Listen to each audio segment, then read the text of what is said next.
sur ton cœur, nous allons prier pour la parole. Père, je veux te rendre grâce pour ta fidélité. Au nom suprême de Jésus, que ton nom soit exalté, que ton nom soit béni, que ton nom soit célébré.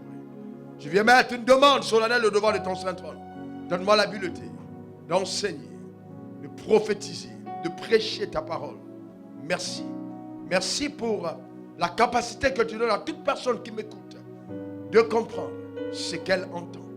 De comprendre. Ô Saint-Esprit, amplifie mes discours dans les cœurs, afin qu'au-delà de mes mots, on puisse t'entendre parler. Merci Seigneur. Merci pour les signes, prodiges, miracles qui accompagnent ta parole. Merci. Pour tout ce qui est rattaché à nos vies est visité par l'attente de nos cœurs au travers du Saint-Esprit. Béni sois-tu. À toi l'honneur et le règne. Au nom suprême de Jésus, nous avons prié. Quelqu'un dit Amen 3 fois. Amen. Amen. Tu peux maintenant t'asseoir glorieusement dans la présence de Dieu. Alléluia. Merci Seigneur. Alors, le thème du message ce matin, il est simple. Je l'ai intitulé l'humain divin. L'humain divin. Ou alors, pour faire simple, l'homme Dieu. L'humain divin. Vous savez, quand on parle de la rédemption, vous voyez le texte de Jean 3,16 dit Dieu a tant aimé le monde qu'il a donné son Fils unique, afin que quiconque croit en lui ne périsse point, mais ait la vie éternelle. Alors donc, quand nous parlons de Dieu qui a donné son Fils, il s'agit du Père qui a donné son Fils, Jésus. D'accord? Comme sacrifice pour le monde. Eh bien, nous devons, en tant que croyants, avoir la révélation de la rédemption. Parce que beaucoup de croyants ne comprennent pas les implications réelles de la rédemption. Je vais rapidement vous expliquer et on va continuer. Ce n'est pas juste pour que vous compreniez, on est en train d'aller. Quand l'homme a chuté, le conseil de Dieu, le Père, le Fils et le Saint-Esprit sont mis ensemble pour essayer de voir comment est-ce qu'ils vont résoudre ce problème. Donc le but de Dieu n'était pas de ramener l'homme au ciel. Non, non. C'était de redonner à l'homme la possibilité de régner sur la terre comme annoncé au départ. Avant, maintenant, de partir. Pardon. Mais aujourd'hui, on a focalisé l'évangile sur tu iras au ciel. Mais telle n'a pas été la pensée majeure de Christ. Non, non, non, non, non, non. C'est pour ça que Jésus, lorsqu'il prie, il dit, en sa prière, il dit, lorsque vous priez, dites que ton règne vienne. Que ta volonté soit faite sur la terre comme au ciel. Donc le désir, c'est que l'Église ramène le ciel sur la terre. Est-ce que vous comprenez? Mais nous, nous sommes focalisés à aller au ciel. Telle n'a pas été la pensée de Dieu. Suivez-moi attentivement. Le Père, le Fils et le Saint-Esprit. Dans les trois, se disent, mais qu'est-ce qu'on va faire justement pour acheter l'homme? L'homme était en problème. Donc ils identifient trois ennemis de l'homme. Le premier ennemi, le monde. Parce que le monde est un ennemi parce que et le serpent et l'arbre se trouvaient dans le monde. Vous comprenez ce que je suis en train de dire? Dans votre jardin peut être sain. Mais les éléments de votre jardin peuvent être justement des pièges que l'ennemi peut instrumentaliser contre votre propre vie. Et vous devez comprendre que le serpent lui-même n'était pas le diable. Non. Le serpent était un des animaux rusés dans des animaux de champ que l'Éternel Dieu lui-même avait fait. Il était intelligent. C'est Dieu qui lui avait donné. Sauf que derrière son intelligence, il a été infiltré par le système de pensée de l'enfer. Sinon, le serpent lui-même n'était pas le diable. Non, pas du tout. Et l'arbre en question dans le jardin n'était pas diabolique non plus. C'était une créature de Dieu. Voyez-vous, mais c'était dans le jardin. Généralement, dans notre jardin, ils peuvent avoir des éléments qui sont des occasions de chute pour nous. Ça peut être ta secrétaire, ça peut être la femme de ton frère, ça peut être n'importe qui. Que justement, le diable va instrumentaliser pour te sortir justement de la course par rapport à ta destinée. C'est pour ça qu'il faut faire attention aux distractions. Donc, il y a eu le monde comme ennemi. Ensuite, il n'y a pas eu le monde, seulement le monde. Il y a eu derrière le diable. Le diable qui lui était l'instigateur. Quand le serpent parlait, celui qui parlait derrière le serpent, c'était le diable. Et donc, c'est pourquoi le diable était justement l'ennemi derrière le serpent. Vous voyez donc, c'est très important. Vous rencontrez les gens dans les rues, vous les voyez, mais derrière, il faut savoir qu'est-ce qu'ils incarnent, qu'est-ce qu'ils représentent.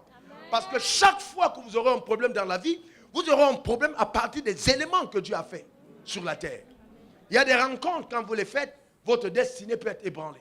Je vous donne un témoignage. J'ai rencontré une jeune fille de l'église, et elle était là, et puis j'ai eu une parole pour elle. Je lui ai dit, il y a un homme qui te tourne après. Et fais attention, n'aie pas de relation avec cet homme, garde-toi pur. Et j'étais au lundi en train de prier, quand j'ai eu en révision qu'elle avait eu un problème. Je suis revenu, j'ai demandé qu'on l'appelle, elle est revenue, je lui ai dit, tu as eu des rapports avec cet homme? Et puis elle n'a pas répondu, ça c'était oui. J'ai dit, va faire tes tests. Elle a fait ses tests, c'était le VIH. Voilà. Pourquoi? Parce que cet homme qui tournait autour d'elle, le diable voulait obscurcir sa destinée, mais il est passé par un homme qui parlait en langue, qui était un frère en Christ. Est-ce que vous comprenez ce que je suis en train de dire? Mais il faut faire très attention. Ton jardin peut être l'Éden, mais dans l'Éden, dans la gloire la plus extraordinaire, il peut se trouver des éléments qui peuvent te causer des problèmes. Et donc là, derrière, il y avait le diable. Le diable n'est pas visible. On le voit au travers, justement, des personnes qui le côtoient. Jésus a dit à Pierre, arrière de moi, Satan. N'empêche que c'était quand même un des hommes forts de son système. Et donc après, on a derrière maintenant la chair. Mais le problème, c'est que la chair, suivez-moi attentivement, la chair, qui est l'ancienne nature, est justement un ennemi qui n'était pas en Adam. Parce qu'Adam n'avait pas d'ancienne nature. Adam n'a pas eu d'ancienne nature. Adam était créé à l'image et à la ressemblance de Dieu. Donc pour que la nature soit ancienne, il faut bien qu'il y ait quelque chose d'avant. Donc Adam était parfait, Adam n'avait pas d'ancienne nature. Mais sauf qu'à partir du moment où Ève vit que l'arbre était bon à manger, précieux pour vivre l'intelligence, elle est sortie de la dépendance de Dieu. Et donc en sortant de la dépendance de Dieu, elle a donc engendré cette nature rebelle qui nous amène à voir les choses pas comme Dieu veut qu'on les voit. Amen. Mais initialement, nous étions conçus pour faire les choses et voir les choses comme Dieu voit. D'accord? Et à partir du moment où le diable a réussi à pervertir ton système de pensée, ta manière de voir, il te possède. On n'a pas besoin d'un démon. Ève était totalement une femme intelligente, bénie, radieuse, glorieuse. Mais elle a échoué. Voyez-vous, Adam était béni pas par le pasteur, pas par le révérend, pas par le bishop. Non, mais pas par l'évêque, mais béni par Dieu. Mais il a échoué. Pourquoi? Parce que si longtemps que ton système de pensée a été perverti, le diable prend avantage sur toi. D'accord? Et c'est pourquoi donc, Dieu a trouvé utile, Dieu a trouvé utile de mettre une stratégie importante. La stratégie, c'était quoi? Le Père dit, ok, le monde a été totalement perverti, ou alors sous la domination de Satan. Il faut le reprendre et le redonner à l'homme. Quand la Bible dit Dieu a tant aimé le monde, la Bible ne dit pas Dieu a tant aimé les hommes, mais il a tant aimé le monde. Et le monde, c'est le cosmos, l'univers, c'est-à-dire les plantes, les animaux, le cacao, le bauxite, le pétrole. Il a tant aimé le monde qu'il n'a pas voulu que ces choses restent sous la domination de Satan. Est-ce que quelqu'un comprend? C'est-à-dire, il a dit non, il ne faut pas que l'argent soit dans le système du diable. J'aime tellement l'homme qu'il faut lui redonner la domination sur les yeux de la terre. C'est pour ça que vous entendrez là, Romains 8, la Bible dit, 19, la création soupire après la révélation des fils. Dans la création en question, ce ne sont pas les hommes, c'est tout ce qu'il y a autour. Tu peux passer à côté de l'immeuble et l'immeuble t'appelle. L'immeuble dit, j'ai envie que tu me rachètes. Est-ce que tu peux passer à côté d'une voiture, la voiture est en train de t'appeler parce qu'elle a envie d'être garée au parking de l'église. Elle est fatiguée d'aller en boîte de nuit. Elle veut participer à la rédemption et elle t'appelle. Est-ce que quelqu'un comprend de quoi je parle? Et elle t'appelle parce qu'elle aussi veut avoir part à la liberté de la gloire des enfants de Dieu. La preuve, c'est que quand les enfants d'Israël devaient sortir d'Égypte, Dieu dit non, ne sortez pas seul. Parce que c'est vrai, je vous fais sortir, mais la création veut participer à la liberté. Que chacun demande à son voisin et à ses voisines des vases d'argent et des vases d'or. Et vous sortez avec pour m'adorer dans le désert.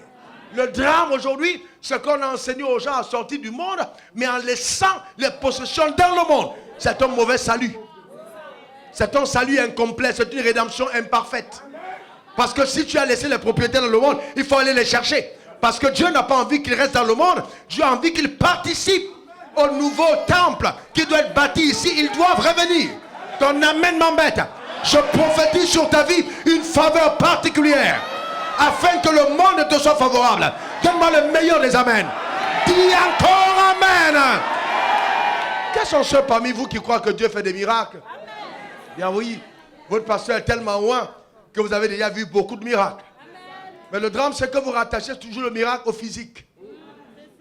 Le boiteux a marché, le sourd a entendu, le muet a parlé. Mais ce n'est pas simplement ça. Dites-moi, si vous voyez un paralytique se lever et marcher, c'est extraordinaire, frère. C'est glorieux. Mais est-ce que la même onction n'est pas capable de prendre une femme qui travaille dans un hôtel et en fait une multimilliardaire dans la ville du Québec? Est-ce que quelqu'un comprend de quoi je parle? Donc, l'onction n'est pas limitée, l'onction a une capacité extraordinaire, permettant à chaque homme d'accomplir le mandat qui lui a été assigné.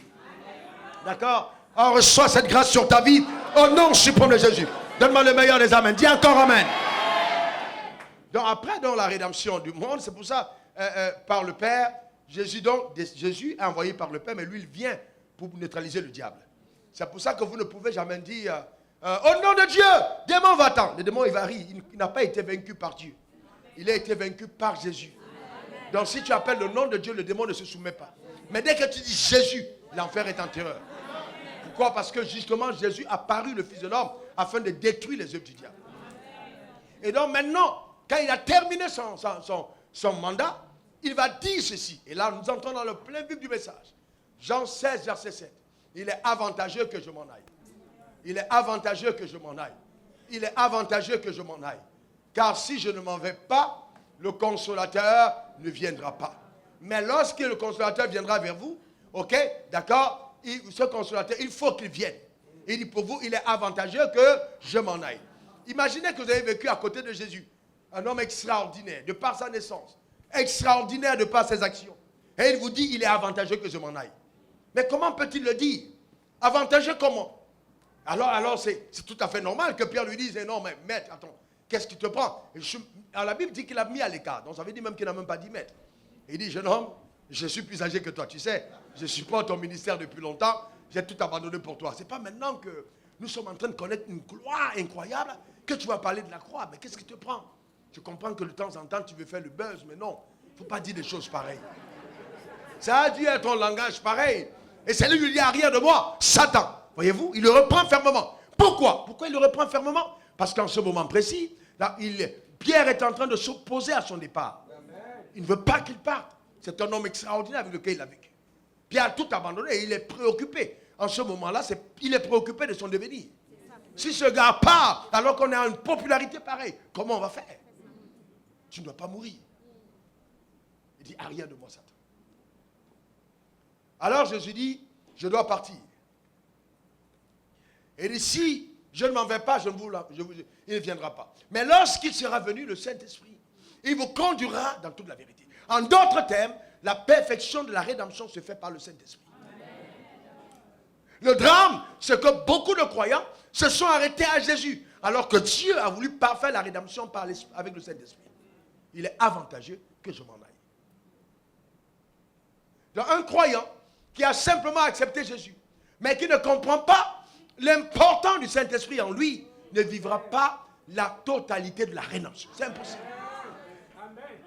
Quand il sera venu, il vous conduira dans toute la vérité. J'ai encore tellement de choses à vous dire. Mais maintenant, vous ne pouvez pas les supporter. Attendez. D'accord? Restez là. Et attendez là. Les frères, vous recevez une puissance. Le Saint-Esprit survenant sur vous, vous serez mes témoins. Donc, il parle là de l'importance du Saint-Esprit. Mais combien de croyants parmi nous sommes conscients de sa présence en nous? Voyez-vous? Combien de croyants sont... Voyez, et c'est dramatique. Combien sont conscients de sa présence en nous? Cependant, l'action la plus extraordinaire du Saint-Esprit qu'il accomplit dans la vie de chaque croyant, c'est le miracle de la nouvelle naissance. Quelqu'un dise nouvelle naissance. Quelqu'un dise encore nouvelle naissance. Non, dis-le encore nouvelle naissance. Alors le drame, c'est que vous pouvez aimer les chansons, vous pouvez aimer le charisme de votre pasteur, la belle assemblée, mais ce n'est pas ça qui fait de vous une nouvelle personne. Pour pouvoir justement avoir son nom écrit dans le livre de vie, il faut avoir accepté Jésus dans ta vie comme étant ton Seigneur et ton Sauveur personnel. C'est à partir de là que le Saint-Esprit va venir ôter le cœur de pierre et te donner le cœur de chair. Voyez-vous? Et là, vivre pour Dieu n'est plus pénible. Vous entendez les gens dire vraiment, je ne sais plus si je vais tenir, c'est difficile. Non! Le problème, c'est que quand vous avez une voiture diesel, vous mettez du diesel.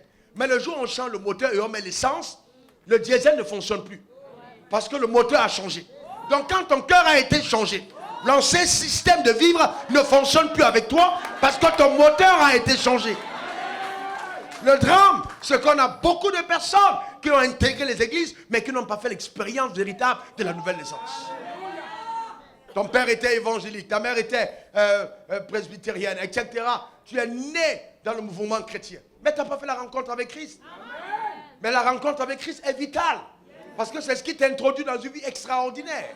Vous voyez ce que je suis en train de dire? Si quelqu'un est en Christ, il est une nouvelle créature. 2 Corinthiens 5, verset 15. Les choses anciennes sont passées. Voici toutes choses. Quelqu'un dit toutes choses. Quelqu'un dit encore toutes choses. Toutes choses sont devenues nouvelles. Et cela vient de Dieu qui nous a réconciliés avec lui par Christ. Amen. Et la Bible dit, à cause de ce miracle, nous faisons office d'ambassadeurs de Dieu. Ça veut dire que Dieu n'a plus envie de se montrer sur la terre. Parce qu'il a laissé sur la terre le nouveau spécimen d'homme. Capable de démontrer la grandeur de Dieu. Est-ce que quelqu'un comprend de quoi je parle? Je prophétise sur ta vie et j'ordonne que tu retrouves ta position d'ambassadeur, d'ambassadrice du royaume des cieux sur la terre au nom suprême de Jésus. Dis encore Amen. Dis Amen. Alléluia. Et donc beaucoup n'ont pas la révélation de cette nouvelle naissance. Le cœur qui a été changé. Je suis allé à Dubaï une fois avec ma femme. J'étais tellement fatigué, je voulais me reposer. Et elle avait choisi Dubaï comme lieu de vacances. Et donc, premier jour, je suis arrivé, le jeune homme, j'étais tellement épuisé. Le jeune homme qui servait de guide a commencé à mettre chansons de Koffi Olomide, etc. dans la voiture. J'étais fatigué. Je ne pouvais même pas parler. Il fallait que j'accompagne ma femme. C'était une belle corvée. Hein, parce que là, elle voulait faire son shopping et puis j'avais promis que j'allais être là. Et chaque année, je fais des promesses pareilles. C'est pénible, on marche, on regarde, je choisis. Et donc, on est rentré, et j'ai dit au jeune homme, attends, je suis monté, j'ai sorti un CD, je lui ai dit, écoute ça, s'il te plaît. Et donc, le CD parlait justement de la nouvelle naissance.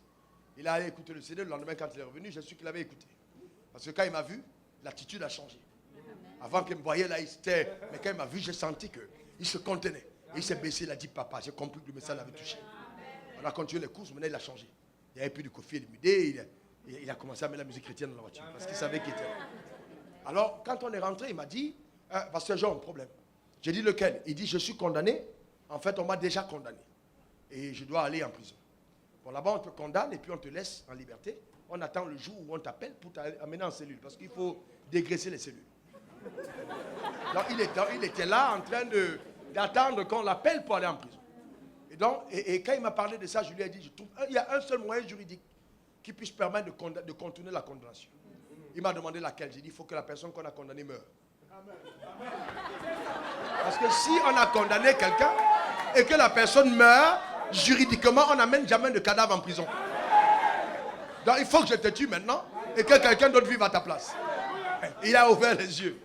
Il dit, je meurs comment? Je lui ai expliqué l'évangile. Il a compris. Il a accepté Jésus. Il a reçu le Seigneur. Je lui ai dit, maintenant, c'est terminé. La personne est morte. 3 jours après, on l'a appelé au tribunal. Ce jour, il n'était pas avec nous. Et j'avais mon téléphone. Il m'appelle, il dit, pasteur, on ne retrouve pas mes dossiers. Écoutez-moi bien. Je lui ai dit non. Je lui ai dit non, ne pars pas de là. Parce qu'en fait, il faut qu'on les retrouve. Parce qu'il a insisté, on fouillé, on a trouvé le dossier. Quand le juge a ouvert le dossier, justement pour l'amener, pour dire, bon, on t'a programmé pour tel jour en prison. Il dit, mais pourquoi est-ce qu'on t'a donné cette peine? Le gars lui-même, il est étonné. Il dit, non, c'est pas sérieux. Il appelle ses collègues. En fait, c'est juste un miracle. Il appelle ses collègues pour dire, non, c'est pas juste. Pourquoi on condamne ce jeune homme? Et donc, mani militari, on lui dit, écoute, cette condamnation, on va l'annuler. Parce qu'on ne doit pas te condamner. Écoutez-moi très bien, on ne doit pas te condamner. On annule la condamnation. On appelle le gars au téléphone qui était un gars des Émirats pour lui dire, il ne faut plus t'attaquer à ce jeune homme. Donc quand le gars sort de là, il dit non, ça c'est incroyable. C'est juste quelque chose d'étonnant. Je suis en train de dire à quelqu'un que quelque chose d'étonnant est sur le point de t'arriver. À cause de ta position en Christ, au nom suprême de Jésus. Donne-moi le meilleur des amens. Dis encore amen. Et pasteur Fofi, sa femme va raconter ceci à ma femme plus tard. Quand il est rentré à la maison et qu'il a raconté l'histoire, la femme a demandé, ah, le prophète n'a pas demandé un sacrifice? Elle dit non. Il n'a pas demandé une offrande? Non. Ah, c'est pas un bon prophète. Voyez-vous? Elle a dit non. Vous voyez, il n'y avait pas d'offrande demandée. Vous voyez, c'était juste qu'il devait se connecter à Dieu. Voyez, le problème, c'est que beaucoup d'entre nous ne sont pas conscients de notre divinité. Le problème, c'est ça le vrai problème. Écoutez-moi très bien. Vous n'êtes pas la même personne que vous étiez. Quand vous êtes né de nouveau, ce n'est plus la même personne. Écoutez-moi attentivement. Ce n'est pas parce que ton corps est resté le même que c'est la même personne à l'intérieur. Imaginez que vous avez une maison que vous habitiez et qu'avant il y avait un Chinois à l'intérieur ou un Grec ou quelqu'un d'une autre nationalité et qui est parti et qui avait commis des torts. Est-ce qu'on peut envoyer des courriers de cette personne vers toi pour dire paye la dette de la personne? Non. C'est vrai que c'est la même adresse, c'est là où il habitait. Mais il faut être à même de dire vous vous trompez de personne. Le problème c'est ça. Quand les malédictions ancestrales viennent chercher l'occupant qui était là avant. Le drame, c'est que tu n'as pas le courage de dire celui qui était là est mort.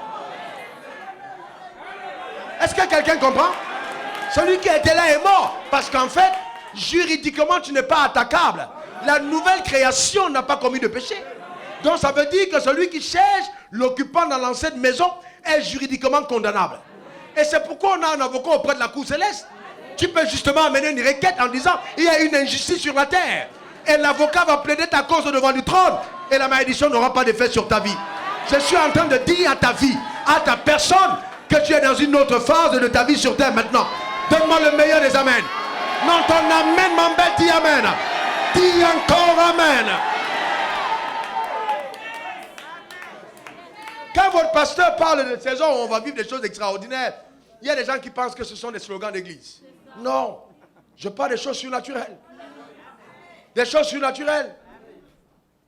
Voyez-vous, regardez ce que Jésus dit à ses disciples avant de partir. Il dit, dans Marc 16, il dit, voici les signes qui accompagneront ceux qui... Vous savez que beaucoup de personnes lisent et ils pensent que c'est une promesse. Non, ce n'est pas une promesse. Parce que quand vous avez le paludisme, on parle de la température, vous êtes à plus de 37, on sait qu'il y a un problème. Il y a la fièvre, ça devient un symptôme d'une anomalie dans ton corps. Vous voyez, quand il veut pleuvoir, on voit les nuages, c'est un signe qui montre que les temps sont en train de changer. Maintenant, il dit aux apôtres, écoutez, vous partez prêcher l'évangile. Mais voici comment vous reconnaîtrez que la personne là a cru. Il est en train de dire, voici comment vous reconnaîtrez. Quand vous verrez quelqu'un qui va imposer les mains aux malades et ils seront guéris. Là, c'est une évidence que quelque chose s'est passé en lui. Quand vous verrez quelqu'un qui va chasser les démons, là vous saurez que véritablement, je suis en lui. Quand vous voyez quelqu'un qui va prendre le poison, il va boire, et puis rien n'arrive, vous saurez que je suis en lui. Quand vous verrez quelqu'un qui va saisir le serpent, et rien n'arrive, alors vous aurez une évidence que ces personnes appartiennent véritablement à la nouvelle race. Parce qu'en fait, il parlait des humains divins. La restauration d'un nouveau spécimen d'homme qui n'a pas existé avant, capable d'exploits exceptionnels. C'est pourquoi, en fait, vous savez, je suis d'accord qu'il faille prier avant de manger. Mais si tu n'as pas prié avant de manger, il y a déjà une parole qui te certifie que même si c'est empoisonné, tu ne meurs pas. Non, le problème, c'est que tu penses que c'est ta prière qui sanctifie le repas. Non, toi-même, en tant que temple de Dieu, la parole de Dieu, est-ce que quelqu'un comprend de quoi je parle? Le repas est déjà entre dans ta bouche et tu es totalement immunisé contre n'importe quel poison. Je suis en train de te dire que tu ne mourras pas d'empoisonnement. Celui qui va t'empoisonner perd son temps au nom suprême de Jésus. Donne-moi le meilleur des amens. Dis encore amen. Dis encore amen. Et c'est aussi comme ça qu'on a des gens qui pensent que Dieu les protège seulement parce qu'ils prient. Il peut arriver une nuit où tu n'as pas prié. Mais ce n'est pas pour ça que tu le diable va entrer dans ta chambre. Non, non, non, non, non, non, non. C'est la religion. Non, non. Il peut arriver que tu sois fatigué. Et puis Dieu dit, repose-toi. Le sommeil du juste, c'est reposant. Ce n'est pas ta prière qui fait de toi un juste. Tu appartiens à la famille de Dieu. Tu te couches et tu t'endors. L'ange et l'Éternel montent la garde autour de ceux qui le craignent et les arrachent de tout danger. Amen. C'est ça ta portion. Tu es devenu la nouvelle création. Tu es un nouveau spécimen d'homme avec une capacité extraordinaire. Le drame, c'est que quand les gens arrivent à l'extraordinaire, ils commencent à être combattus. Pourquoi? Dieu m'a répondu simplement. Parce que le diable a deux choses qu'il ne veut pas qu'on touche. Premièrement, la puissance. Deuxièmement, l'argent. Il dit aller à l'église, mais pas de puissance. Aller à l'église, mais pas d'argent. Tant que tu es un homme de Dieu et que tu mets le pied dans la puissance, l'enfer ne te laisse pas tranquille. Quand tu mets le pied dans le territoire de la gloire et des richesses, l'enfer est fâché. Pourquoi? C'est parce que c'est avec ça qu'ils tiennent le monde. C'est avec ça qu'ils tiennent le monde. Et Jésus dit, alors là, quand vous verrez ces signes, il appartiendra à cette nouvelle race d'humains divins. Parce que nous sommes des dieux. Donc en fait, c'est un scandale que d'avoir une vie improductive. Tu es condamné à produire. C'est-à-dire ta vie doit être une vie de témoignage. Des témoignages extraordinaires. Des témoignages puissants. C'est pour ça qu'il dit qu'il prend l'indigent de la boue. Il le fait asseoir avec les rois à leur table. Souvent, Dieu te donne de connaître des situations terribles parce qu'il réserve un grand témoignage. Alléluia. Mais le drame, c'est ça. C'est que certains n'y croient pas.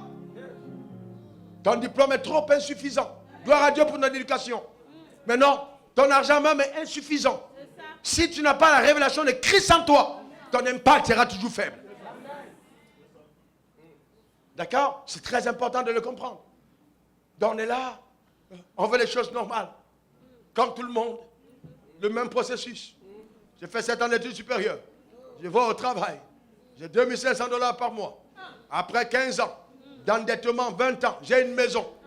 Frère, et alors que tu dis tous les jours, mon père, c'est Dieu. Il possède toute la terre. Mais tu veux passer par le même cursus que les mondains. C'est un problème sérieux. Il faut que tu comprennes qu'il a dit, celui qui est né de nouveau souffle comme le vent. On entend le bruit, on ne sait pas d'où il vient, on ne sait pas où il va. Ça veut dire que les choses qui t'arrivent, si les gens peuvent l'expliquer, alors tu n'as pas le même Dieu que moi. Parce que le Dieu que nous servons, c'est un Dieu qui fait des choses extraordinaires qu'on ne peut pas expliquer. Amen. Regardez comment est-ce qu'il va établir les responsables de l'église. Jésus est un très grand leader. J'aime lire et étudier sa vie. Le jour où il décide d'établir son leadership, il va laisser les gars aller sur la barque en pleine nuit. Il dit aux gars, parce qu'après il a enseigné, il avait déjà enseigné. Il dit, celui qui croit en moi fera le miracle que je fais.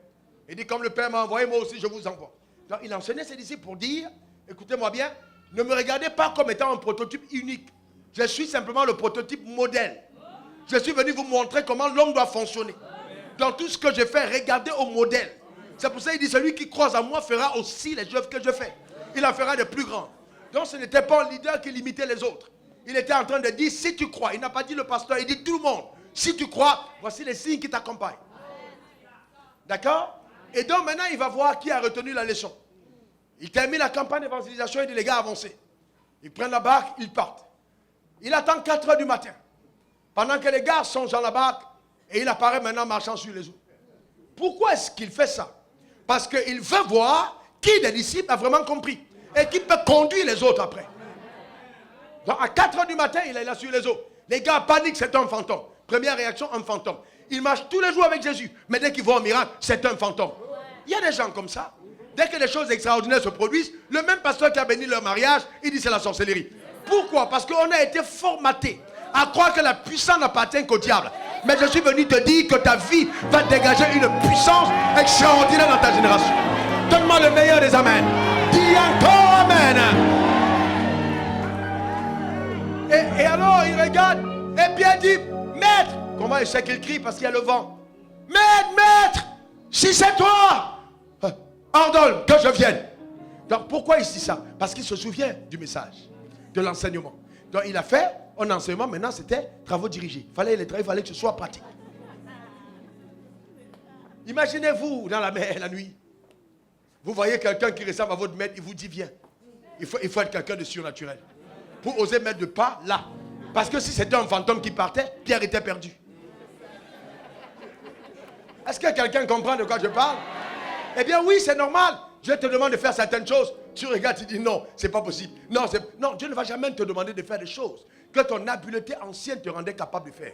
Il va toujours te demander de faire des choses qui vont révéler la nouvelle création. Qui vont révéler la dimension unique de ce que tu es devenu en Christ. Voyez-vous? Et donc là, il pose les pas, il commence à avancer. Et voyez-vous, il avance, il marche, et quand il arrive pas loin du maître, la tempête augmente. Je suis convaincu que c'était Jésus qui a fait augmenter la tempête. Pour voir jusqu'où il était capable de faire confiance à la parole qui lui a été donnée. Le vent. Et puis quand le vent augmente, à ce moment précis, il regarde à côté et il sombre. Et Jésus tendit la main pour l'arrêter. Ça veut dire, s'il te plaît, viens. Ça veut dire que quand il a tendu la main, Jésus et Pierre, la Bible n'a pas dit Jésus a couru. Ça veut dire que Pierre était déjà à 1 pas. S'il était à 3 pas, on a dit et Jésus courut pour l'arrêter. Mais il a sombré juste au moment où il fallait faire le dernier effort. C'est peut-être ta situation actuellement. C'est peut-être ce que tu traverses. Et le diable commence à te faire croire que ça ne va pas marcher. Il te dit non, il faut trouver un païen. Ton mari est déjà en train d'arriver. Et tu te dis, bon, même s'ils sont musulmans, ce n'est pas grave. Non, Dieu te fait la promesse, il est fidèle. Est-ce que quelqu'un comprend de quoi je parle? C'est parce que tu as un pas que les choses semblent être compliquées. Mais tu es ferme. Alors là, on a tendu la main, il a arrêté et les deux étaient ensemble. Cependant, on s'arrête là. Mais moi, il y a plus intéressant que ça. À 4 heures du matin, les voilà les deux. C'est le seul miracle que Jésus a fait avec Pierre et il n'y avait personne d'autre. À la transfiguration, ils n'étaient pas seuls, tous les deux. Partout ailleurs, ils avaient Jean, souvent Jacques, mais à ce moment-là, il était le seul. Donc, c'est ce miracle qui fait de lui le candidat légitime. Le leader qui doit prendre les rênes sans que personne ne discute. Parce que les autres ont eu des diplômes de transfiguration, multiplication de pain, mais le diplôme de marcher sur les eaux, c'est le seul. Donc là, il est diplômé de l'Académie du surnaturel. Est-ce que quelqu'un comprend de quoi je parle?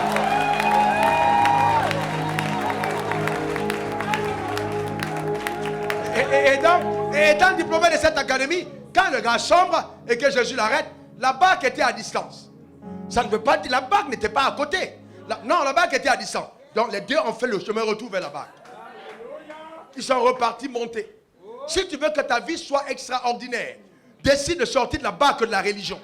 Ne te mets pas au même niveau que les autres. N'accepte jamais de rester là où tout le monde est. Il faut avoir l'audace de poser tes pas sur les eaux et de suivre la direction que le Seigneur t'a demandé de suivre.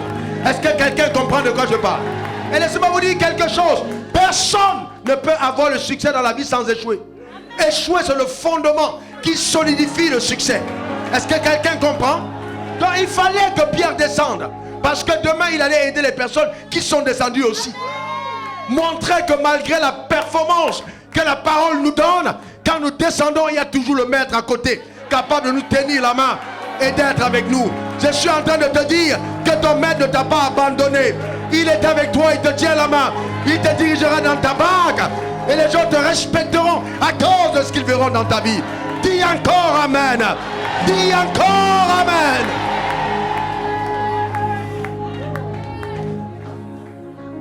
C'est le leadership naturel. Pas besoin de faire beaucoup de bruit. Les gens veulent voir les preuves. On a trop de personnes qui parlent. Les gens veulent voir les preuves. Si Dieu est avec toi, le monde veut le voir. Que ce soit à l'école, que ce soit dans la société, au travail, les gens veulent voir. Quel est ton niveau de performance? Quelle est ta capacité à te distinguer? Quand tu dresses ton rapport, est-ce que tu embarrasses ton patron par le niveau de lumière qu'il y a dans tes écrits? Si ta puissance se limite au Rinda Karabaon de Rebecca, à l'église, tu es un religieux. Parce que la dynamique du Saint-Esprit s'est amenée à changer totalement le secteur où Dieu t'a placé. Et te donnant un leadership radical. Est-ce que quelqu'un comprend de quoi je parle? C'est ça le plus important. Et c'est ce qu'on doit voir maintenant. Des personnes qui sont en train d'embraser tous les secteurs de la société. Que cela soit ta portion. Que cela soit ton partage. Je vois des personnes détenir l'économie. Je vois des personnes entrer dans une dimension incroyable de possession financière. Que cela soit ta portion au nom suprême de Jésus. Je vois des personnes entrer dans la politique. Que la main de Dieu soit sur toi. Et que le surnaturel soit démontré au nom suprême de Jésus. Je vois des personnes répondre au ministère. La grâce de Dieu est sur ta vie. La main de Dieu te conduit. Elle te dirige au nom suprême de Jésus. Qu'il en soit ainsi. Qu'il en soit ainsi. Que le surnaturel soit vraiment ta portion au quotidien. Donne-moi le meilleur des amens. Dis encore Amen. Dis encore Amen. Alléluia. Assieds-toi un moment. Donc c'est important, frère. C'est très important, mes soeurs. Il faut oser. Qu'est-ce qu'il t'a dit? Quelle responsabilité il t'a donné? Quel mandat il t'a adressé? S'il a dit viens, viens. S'il a dit pars, pars. Celui qui parle est assez fidèle. Et je vais vous dire une chose.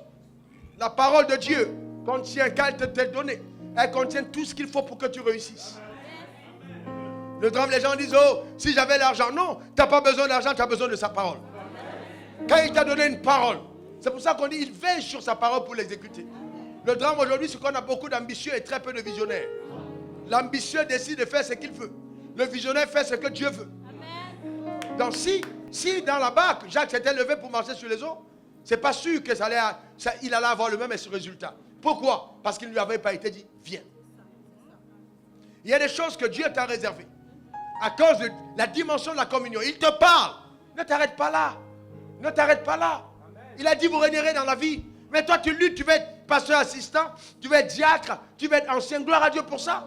Mais ce n'est pas ça qui fait de toi quelqu'un d'important en société. Non, non, non, non. Après être sorti ici, il faut qu'on remarque quelque chose qui se passe au Québec à cause de ta présence. Est-ce que quelqu'un comprend de quoi je parle? Dieu serait trop petit s'il veut faire de toi quelqu'un de grand dans cette église. Non. Regardez le nombre de personnes. Et puis tu es content que tu es respecté dans une communauté de même. Non, il faut aller plus loin que ça. Il faut aller plus loin que ça. Est-ce que quelqu'un comprend? Dans ton quartier, dans ton environnement, quand tu arrives au bureau, les gens sautent pour guetter par la fenêtre à cause du prototype que tu es. Dieu veut faire de toi, justement, il fait de toi, tu es son ouvrage. C'est-à-dire quand il a travaillé, il a fait quelque chose de tellement glorieux que quand tu passes, les gens sont impressionnés par la qualité d'homme et de femme que tu es. C'est ce qui est ta portion.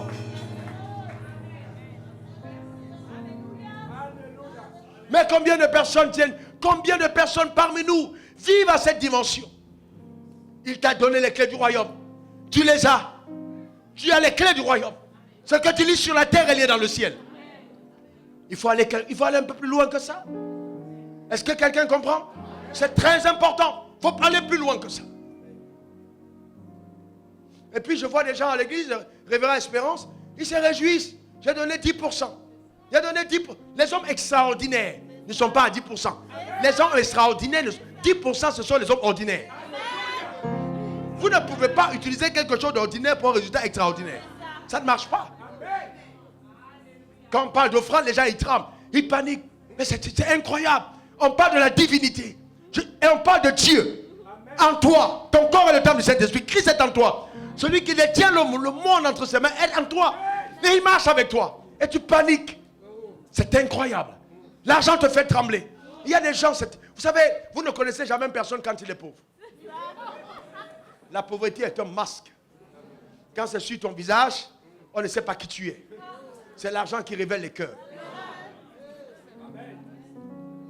Vous entendez les gens dire oui, vraiment j'ai un problème. Pourquoi ils sont toujours en train de parler d'argent? Si tu es dans une église, ton pasteur ne parle pas d'argent. Change d'église. Ils sont mauvais pasteurs. Il ne veut pas ton bien. Jésus a parlé d'argent. Est-ce que tu comprends?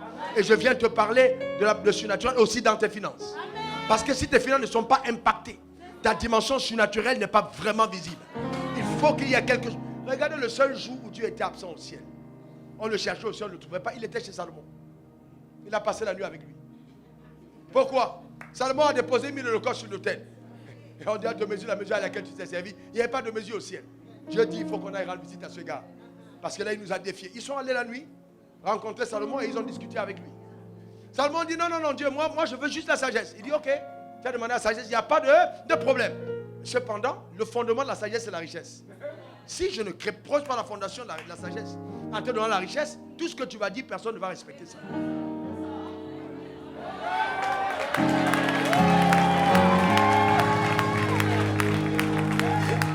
Et donc c'est ainsi qu'il dit, ok, je vais te rendre riche. Et j'aime ce que Dieu a dit à Salomon. J'aime ça parce que quand vous lisez le texte, il dit à Salomon, il n'y aura personne de ton vivant qui sera aussi riche que toi. Pourquoi? Il avait dit, il n'y aura personne de qui sera autant sage que toi. Mais la richesse, il dit de ton vivant. Parce qu'il savait que j'allais naître. Je ne sais pas en ce qui te concerne, hein, mais il savait que j'allais naître. Et il n'a pas voulu limiter la dimension de ma provision à Salomon qui est parti. Parce que Dieu ne s'appelle pas j'étais, il s'appelle je suis.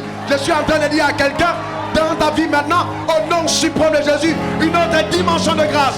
Reçois-la au nom suprême de Jésus. Donne-moi le meilleur des amens. Dis encore amen. Dis encore amen.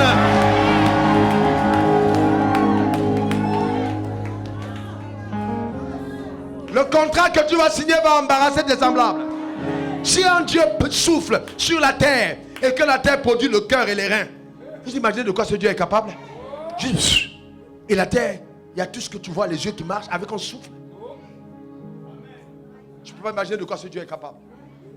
Je suis en train de te dire, vous savez, la Bible dit qu'il soit fait à chacun selon sa foi. Maintenant, je vous pose une question. Si je crois que tu vas réussir et que tu crois que tu vas échouer,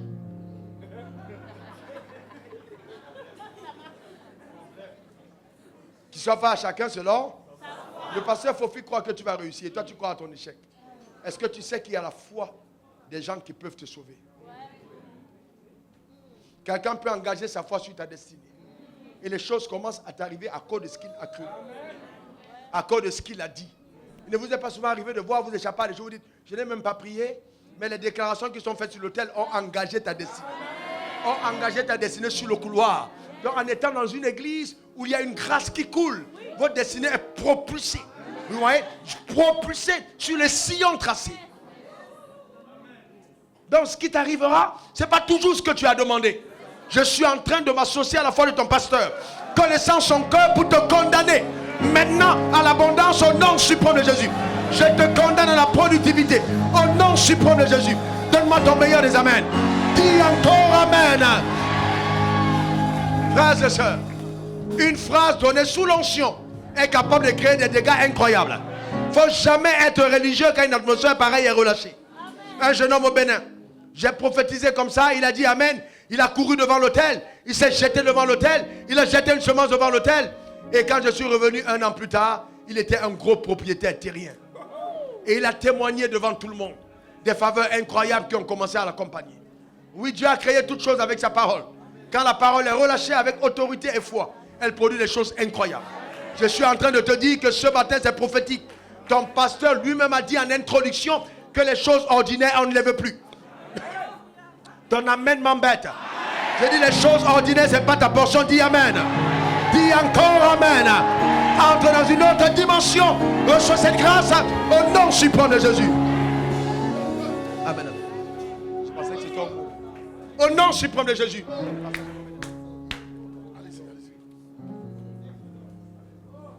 Que cela soit ta portion. Que cela soit ton partage. Que la grâce de Dieu t'accompagne. Donne-moi le meilleur des amens. Donne-moi le meilleur des amens.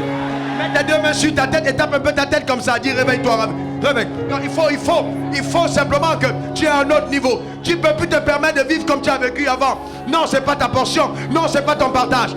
Tape ta tête parce que quelque chose est sur le point d'arriver. Si Dieu doit visiter quelqu'un, c'est toi. Positionne-toi ce matin. Tape ta tête et possède ce qui est à toi. Déclare sur ta vie toi-même que tu es une personne bénie. Prophétise cela sur ta vie. Annonce-le. Tu n'es pas venu sur la terre accompagner les autres. Déclare-le, annonce-le, prophétise-le. Ta vie passe à un autre palier. Déclare-le, établis-le au nom suprême de Jésus.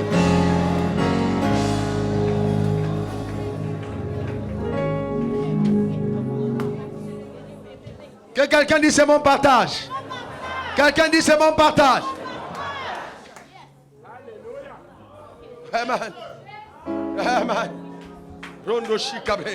Quelqu'un dit amen. Quelqu'un dit amen. Quelqu'un dit amen. Quelqu'un dit amen. Alléluia. Celui qui croit en moi fera les œuvres que je fais. Il en fera même des plus grandes. Je suis en train de prophétiser sur ta vie les grandes œuvres. Que l'abondance soit ta portion. Que l'abondance soit ton partage. Je maudis toute forme de limitation dans ta vie. Au nom suprême de Jésus. J'ordonne à la terre de délivrer sa graisse. Je parle sur ta destinée. Que le ciel soit ouvert de façon surabondante. Au nom suprême de Jésus. Que tu opères à notre palier de faveur. Par la main de Dieu. Au nom suprême de Jésus. Qu'il en soit ainsi. Alléluia. Qu'il en soit ainsi. Qu'il en soit ainsi. Frères et sœurs, n'ayez pas peur quand les tribulations viendront. C'est notre lot. C'est notre partage. Jésus a dit, vous aurez des tribulations dans le monde, mais prenez courage, j'ai vaincu le monde. N'aie pas peur, Dieu est toujours avec toi. N'aie pas peur, n'aie pas peur, n'aie pas peur. Celui qui est en toi est plus fort que celui qui est dans le monde. N'aie pas peur, Dieu est plus grand que n'importe qui. Donne-moi le meilleur des amens. Dis encore amen. Vous voyez, un jour Dieu m'a dit, la vie de Dieu, tu la reçois dans l'esprit. Mais la victoire, tu l'obtiens à partir de ton âme. Le problème, c'est qu'on a beaucoup de croyants qui ne sont pas forts dans l'âme. L'âme fragile. Hein, ils ont la vie de Dieu. Le Zoé est là. Mais quand il y a des petites turbulences, ils commencent à avoir peur. Les émotions vacillent. Il faut être fort dans l'âme. Il faut être fort dans l'âme. Il y aura des tribulations, mais il faut être fort dans l'âme. Quand les vents vont se lever, il faut être fort dans l'âme. C'est très important. Il faut être fort à l'intérieur. Très fort à l'intérieur de ton âme. Parce qu'il n'y a que les personnes qui ont appris à ne pas abandonner qui sont vainqueurs. Vous ne pouvez pas être inscrit dans la catégorie des aigles, comme dit votre pasteur, si vous n'avez pas appris à affronter la tempête. Vous n'avez pas appris à affronter la tempête, vous n'êtes pas en aigle. Je suis en train de dire à quelqu'un que la tempête n'est pas là pour te détruire. Elle te donnera de prendre davantage de la hauteur. Que cela soit ta portion au nom suprême de Jésus. Alléluia. Alléluia. Dieu dit qu'il est avec toi. Tu es son peuple, il marche avec toi. Il est avec toi. En fait, le il est avec toi, revient mon frère. Il est en train de dire, le mot grec utilisé veut dire je veille sur tes frontières. Voyez-vous? Je veille sur tes frontières. De façon qu'il y ait une borne établie entre toi et le monde. Quand il dit je marcherai au milieu d'eux, le mot c'est amphithéo. Ce qui veut dire que Dieu est en train de marcher à la frontière pour surveiller que les territoires sont inviolables. Est-ce que quelqu'un comprend de quoi je parle? Donc il est là, il regarde, il surveille. Quand tu avances, il campe. Il est dedans, mais il est tout autour. On veille autour. Quand il y a quelque chose, on veille parce que tu as la propriété de Dieu. Je vous pose une autre question. Vous êtes Mercedes. Vous faites une voiture Mercedes. Mercedes a un problème de moteur. Qui est traduit en justice? La voiture ou le concepteur? Qui est traduit en justice? Le concepteur. Donc Dieu a été accusé d'abord d'avoir échoué avec Adam. Et il s'est dit, je dois recommencer. Donc avec Adam, il y a eu un échec. Maintenant, il a fait le second Adam. Lui-même a constaté que le premier n'avait pas marché. Il a révisé. Maintenant, c'est la version révisée de l'humain qui est devenu un humain divin. Est-ce que quelqu'un comprend de quoi je parle? Pour montrer à la création de quoi Dieu est capable. Donc il marche lui-même et il surveille. Il présente sa création. Vous savez, Dieu, il y a des personnes parmi vous, Dieu se vantera de toi. Ton amen m'embête. Il y avait beaucoup d'hommes sur la terre. Dieu n'a pas dit, est-ce que tu as vu le pauvre Lazare? Il a présenté qui? Job. Est-ce que Job était pauvre? Vous savez que Dieu est content quand tu es béni? Il appelle le diable, il dit, viens, Satan. Regarde sur la tête, tu as vu Job? Regarde comment le gars est puissant. Regarde sa gloire, regarde ses moutons, regarde ses brebis, regarde son adoration, regarde comment il est. Et qu'est-ce que Satan dit? Il dit, mais c'est normal qu'il t'adore, parce qu'il est riche. Et qu'est-ce que la religion nous dit? La richesse va nous amener à ne pas adorer Dieu. C'est faux. Il dit, est-ce qu'il regarde, comme il est riche là, comment il ne va pas t'adorer? Dans la pensée de Dieu, puisqu'il te bénit, mieux tu l'adores. Je suis en train de te dire que tu vas être le seul dans cette génération qui vont démontrer que Dieu ne s'est pas trompé au sujet de la richesse. On va te citer comme référence dans ta génération. Donne-moi le meilleur des amens. Dis encore amen. Écoute, ça c'est une prophétie missile à tête chercheuse. Ça veut dire que même si tu quittes le Canada, tu vas aux États-Unis, tu vas en Suisse, cette parole va te localiser, elle va t'atteindre, elle va t'influencer. Je décrète sur ta vie que ta vie reflètera la gloire de Dieu. Reçois cette parole au nom suprême de Jésus. Donne-moi ton meilleur des amens. Dis encore amen.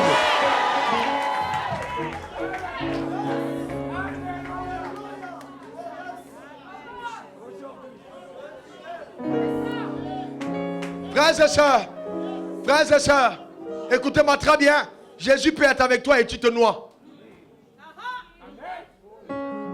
Ah, le vrai problème, Pierre était à un pas. Jésus a donné la parole, mais il a failli se noyer. Le danger, c'est qu'il y a beaucoup de personnes qui adorent Jésus, mais qui sombrent dans des domaines précis. Parce qu'ils n'ont pas eu l'audace de tenir la parole donnée. Amen. Oh, j'adore le Seigneur. Mais quelle action tu poses? Et quand tu poses l'action, à qui tu regardes? À ton porte-monnaie? À ton employeur? À qui tu regardes? Tu regardes à qui? Est-ce que quelqu'un comprend de quoi je parle? Il y en a des gens qui disent, oh, alléluia, Jésus, ça me suffit. Jésus n'a jamais dit qu'il était suffisant. Il a dit, si vous êtes fatigué et chargé, venez à moi, je vous donnerai du repos. Il dit, prenez mon joug sur vous et recevez mes instructions. Ça veut dire que si tu portes le joug, il faut prendre l'instruction. Si tu n'as pas pris l'instruction, le joug va t'écraser. Parce que c'est l'instruction qui te permet de comprendre que le joug là, il est léger. Est-ce que quelqu'un comprend de quoi je parle? Il faut opérer avec l'instruction. L'obéissance à la parole que Dieu te donne va libérer ton onction. Certains d'entre vous avaient des onctions incroyables pour créer la richesse. Des onctions pour pouvoir impacter la société. Mais parce que tu n'obéis pas à la parole, l'onction n'est pas libérée. Après ce message, fais ce qu'il t'a demandé. Ton amen m'embête, dis amen. Pourquoi? Dieu va être avec toi parce qu'il sait que si tu as échoué, il a échoué. Ton échec est imputable au Créateur. Dis, je ne vais pas échouer. Dis encore, je ne vais pas échouer. Dis encore, je ne veux pas échouer. Exactement. Tu es son ouvrage. Tu es son ouvrage. Tu es son ouvrage. Passe à un autre niveau. Passe à un autre palier. Rappelle-toi de Moïse. Il sort d'Égypte sous instruction de Dieu. Il arrive à la mer Rouge. Hey, il y a problème. Ça ne va pas. Le peuple crie. Oh, tu aurais dû nous laisser en Égypte. Moïse va regarder Dieu. Dieu lui dit devant le gars de fermer la bouche. Ils vont voir de quoi je suis capable. Souvent, les situations difficiles que nous traversons sont des indicateurs de la grandeur de notre appel.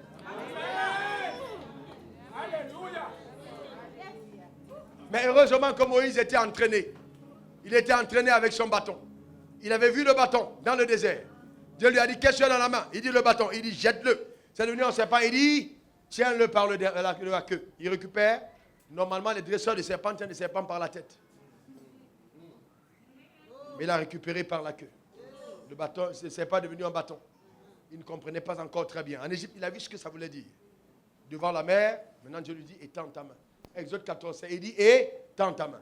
Ça veut dire que Dieu n'est pas descendu pour agir.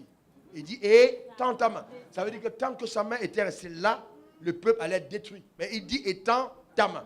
Le problème, c'est que tu as tout entre tes mains, mais il faut l'étendre. Il faut étendre ta main. Il faut étendre ta main. Il faut étendre ta main. C'est quand il a étendu sa main que cela s'est fendu en deux. Mais s'il n'avait pas été habitué à étendre sa main dans le désert, il n'aurait pas étendu sa main devant le fleuve.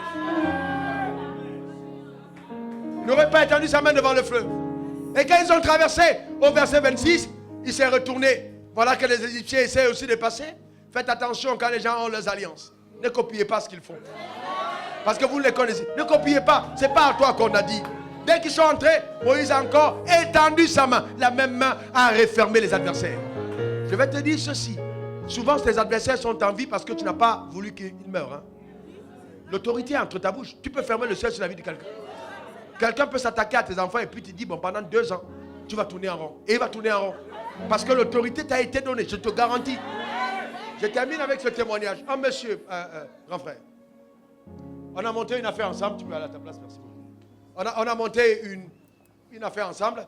Et le monsieur devait me verser 15% de l'affaire. Il ne m'a pas donné les 15% quand le montant commençait à être gros. Un jour, je suis allé chez lui et il me dit, révérend, on va sortir, mais prends le chiffon et suis ma voiture. Donc j'avais eu l'impression qu'il était devenu fou. Il avait commencé à gagner beaucoup d'argent et je venais réclamer mes quotes-parts. J'ai été tellement irrité dans mon esprit. Ce monsieur-là avait eu un enfant parce que j'avais prié pour lui un jour à table. Sa femme avait fait plus de 7 ans sans enfant. Je suis sorti de chez lui. J'ai simplement secoué comme ça et je suis parti. Moins de 2 semaines plus tard, toutes les voitures qu'il avait, on a braqué 3 de ces voitures. Jusque-là, il ne comprenait pas. Il est allé à la mer avec sa femme. Une vague est venue, frapper, récupérer l'enfant, entraîner sous la mer. On ne l'a plus jamais vu jusqu'aujourd'hui. Il est venu chez moi quand il m'a raconté ce qui était arrivé. J'ai commencé à prendre peur de ce qu'un homme de Dieu peut faire quand il est arrivé. Vous ne pouvez pas imaginer ce qu'il y a sur votre vie. Vous ne pouvez pas imaginer le type d'autorité qui repose sur votre vie. Vous ne pouvez pas imaginer. Une autre fille est venue me dire, mon professeur d'université me harcèle. Je lui ai dit, va lui dire que s'il veut être encore puissant le reste de ses jours, qu'il te laisse tomber. Que c'est le pasteur qui a dit. S'il continue de te harceler, il devient impuissant. Vous devez être à même d'étendre votre main. Des situations que vous traversez. Vous n'êtes pas de simple homme. Vous incarnez la divinité. C'est votre partage et votre portion. Il faut étendre votre main. Ne vous laissez pas intimider. Non, vous devez étendre votre main. Est-ce que quelqu'un comprend de quoi je parle? Vous regardez les gens en face, tu dis, écoute-moi bien. Si tu persistes, tu verras ce qui va t'arriver. Ne soyez pas de ceux qui ont peur. N'ayez pas peur. Vous aurez des tribulations dans le monde, mais prenez courage. J'ai vaincu le monde. Les tribulations vont venir. Moi, j'ai été enlevé par des gendarmes pour être assassiné en Côte d'Ivoire. En plein camp, m'emmener dans la bouche, j'ai eu une parole de connaissance. J'ai commencé à leur donner le nom de la personne qui les a envoyés. J'ai dit, tout le monde est au courant. Le procureur de la République, on vous attendait. Donc si vous me tuez là, maintenant, on sait que c'est vous. Mais comme j'avais donné le nom avec précision, ils ont arrêté. Vous n'êtes pas les personnes qui meurent avant leur heure. N'ayez peur de personne. Les gens m'ont dit, oui, mais quitte la Côte d'Ivoire. J'ai dit, je ne quitte pas. C'est un pays où Dieu t'a envoyé. Je suis plus protégé que l'armée onusienne. Parce que j'ai été envoyé par le ciel sur le territoire. Là où Dieu t'a envoyé, personne ne peut t'intimider. Ne regarde pas la couleur de ta peau. Ne regarde pas à tes origines. Ne regarde pas à ton éducation. Tu es un enfant de Dieu. Dieu t'a amené pour être un étonnement dans ta société. Que tu sois blanc, que tu sois noir, femme ou homme, la grâce de Dieu est sur ta vie. Ne te limite pas. Tu incarnes la divinité. Que Dieu te bénisse. Et que les jours qui suivent apportent dans ta vie comme pile de témoignages. Que ta vie soit l'expression de sa grandeur. Je déclare béni tout ce qui est à toi au nom suprême de Jésus. Donne-moi 33 bons amen. Acclame le Seigneur de toute ton âme.